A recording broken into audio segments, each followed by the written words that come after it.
पाकिस्तान तहरीक इंसाफ से वाबस्ता मेंबर सूबाई असम्बली रमज़ान घांची अपने हल्के और हल्के से बाहर भी अपनी दरियादिली की वजह से इनफरादियत के हामिल रहे हैं। मौजूदा हालात के पेश नज़र मुतासरीन और सफ़ेद पोश लोगों की दहलीज तक राशन की तरसील में मसरूफ़ अमल हैं। इस बात का अमली मुजाहरा आज भी कम्यूनिटी हॉल में देखने में आया, जहां हज़ारों की तादाद में लोगों में राशन तकसीम किया गया। अपने लीडर के अहकामात के मुताबिक रमज़ान घांची ने आइंदा भी इस काम को जारी रखने के अज़म का इजहार किया। उनके इस इक़दाम को अवाम कदर की निगाह से देखती है और इज़हार तशक्कुर करती है। इस मौके पर उन्होंने खुसूसी तौर पर इल्ज़ाम न्यूज़ से बातचीत करते हुए कहा कि अल्हम्दुलिल्लाह ये बिल्कुल सच है, ना हमको सिंध गवर्नमेंट ने एक भी राशन नहीं दिया है और ना हमने उनसे कोई मांगा था। ये कहा गया था कि मिलेगा, मगर किसी को, हमको तो छोड़ो, लोगों को भी नहीं मिला है। तो ये हम अपनी मदद आप करते हैं। अल्हम्दुलिल्लाह कोई गवर्नमेंट से हमको नहीं मिला है, तो ये अल्लाह की रज़ा के लिए करते हैं और इंशाअल्लाह ताला हमको जितनी ताकत हमारे अंदर है हम ज़रूर उसको थोड़ा तो इस्तेमाल कर लें। आज लोगों को वक्त पड़ा है, लोगों की परेशानियां हैं। ये लॉकडाउन के दौरान मज़दूर हर तबका इस वक्त परेशान है, चाहे कोई दुकानदार है, रेड़ी वाला है, गधा गाड़ी वाला, जो भी है। इस वक्त तकरीबन लोग इतनी परेशानी के अंदर है कि मैं खुद परेशान हूँ। जो सफ़ेद पोश लोग रमज़ानों के अंदर अपने जेब से 2, 4, 5, 10 बना के देते थे, आज वो भी इस मजबूरी के अंदर बेचारे आ गए हैं, क्योंकि आज 50 दिन से ऊपर हो गए हैं, 2 महीने के करीब लोगों के कोई काम धंधे नहीं है। सिंध गवर्नमेंट ने एकदम से क्लोज़ किया हुआ है। तो हम सिंध गवर्नमेंट से रिक्वेस्ट करते हैं, कम से कम ये छोटी छोटी दुकानें, ये वो कुछ कारोबार को खोला जाए, ताकि लोगों के कुछ मसले हल किए जाए, ताकि ये ईद के 4-6 दिन अब जो रह गए हैं इनके अंदर खोल दो। फिर उसके बाद आप कोई लॉकडाउन करना है, फिर थोड़े दिन करके फिर थोड़े दिन इनको थोड़ा सा तो रिलीफ तो दें, ताकि ये कुछ तो करें। तो बहरहाल ये है कि ये हमारे आरिफ अलवी साहब मेरे बड़े भी हैं, मुझे इलेक्शन भी उन्होंने लड़ाया, वो और उनकी वाइफ समीना अलवी। तो ये हम उन्हीं के तवस्सुस से, और ये काम हमको करवाने वाले, सिखाने वाले, हर चीज़। और आज मुझे अभी भी बोलते रहते हैं, रमज़ान भाई ये काम बंद नहीं करना है, जितना भी हो सकता है, आज लोगों के ऊपर वक्त पड़ा है तो ये ज़रूर करना है। और समीना अलवी भी हमारे को यही, और हमारे हर फर्दर ये हमारे साथ लगे रहते हैं। जैसे शकूर शाद मेरा MNA है लियारी से, यहाँ से आफ्ताब सिद्दीकी भाई है, तो आफ्ताब सिद्दीकी ने भी 30,000 राशन किए हैं, 20,000 मैंने किए, हमने 50,000 किए हैं।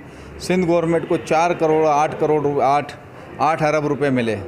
उस 8 अरब के अंदर मुझे नहीं लगता है कि मेरे इलाके में राशन, या मैं जितना दे रहा हूँ इतना भी राशन नहीं दिया होगा।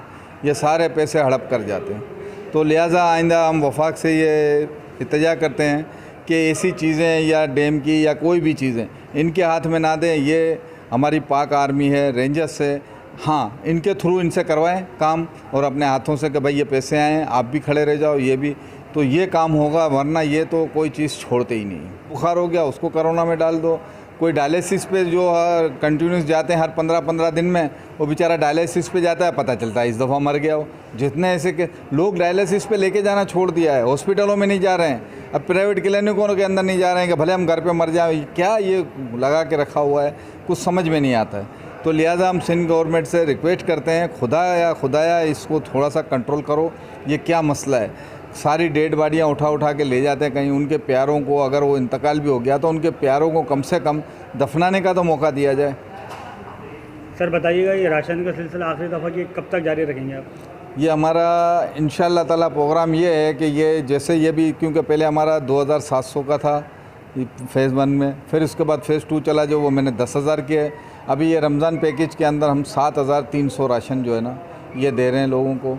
तो इंशाअल्लाह ताला कुछ, ये तो मैं नहीं कह सकता कि मैं सबको ही कर सकता हूँ, वो तो अल्लाह की ज़ात है, मगर एक चूंटी के बराबर तो मैं इंशाअल्लाह ताला कर सकता हूँ कि थोड़ा बहुत, कि एक चूंटी के मुंह में ज़ीरा तो दे सकता हूँ। मैं इंज़ाम न्यूज़ को और सबका बहुत बहुत शुक्रिया करता हूँ कि ये लोग आते हैं और जो सच बात है वो बताते हैं, और सारे जितने भी न्यूज़ चैनल है उनका भी शुक्रिया, और आपके चैनल के, आपके तवस्सुस से इंज़ाम न्यूज़ का भी मैं बहुत शुक्रगुज़ार हूँ जो आप यहाँ पर आए और आपने सच दिखाने की कोशिश की। अभी रिजवान साहब से बात चली रही थी, तो इसी दौरान हमारे सीनियर जर्नलिस्ट जनाब मोहतरम अफजल वारसी साहब हमारे हमरा मौजूद हैं, आए उनसे कुछ बात ये है जो रमज़ान घांची साहब का तरीका राशन जो तकसीम करने का है, कि गरीब आवाम को सफ़ेद पोश लोगों की इज़्ज़त नफ्स को मजरूह होने से बचाने के लिए डोर टू डोर तरीक़ेकार इन्होंने अपनाया हुआ है कि उनके शनाख्ती कार्ड उनको डिजिटलाइज़ करके कि कोई ज़रूरतमंद जो है वो रह ना जाए, और अपने हलके के अलावा दीगर शहर के दीगर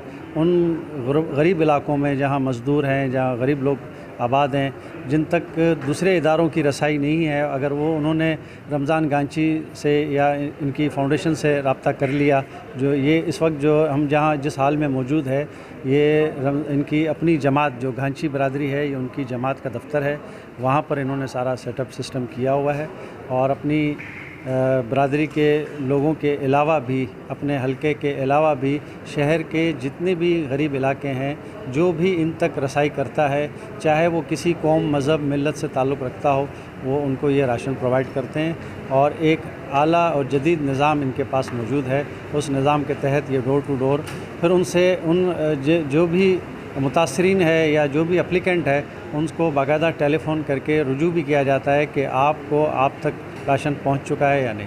तो ये एक अच्छी मिसाल इन्होंने कायम की है। जज़ाकल्लाह, अल्लाह उनको कबूल करे, इनकी जो भी खिदमत है आवाम के लिए, चूँकि ऐसा वक्त है जिसमें हम सबको एक दूसरे के साथ मिलजुल कर एक दूसरे का साथ देना चाहिए।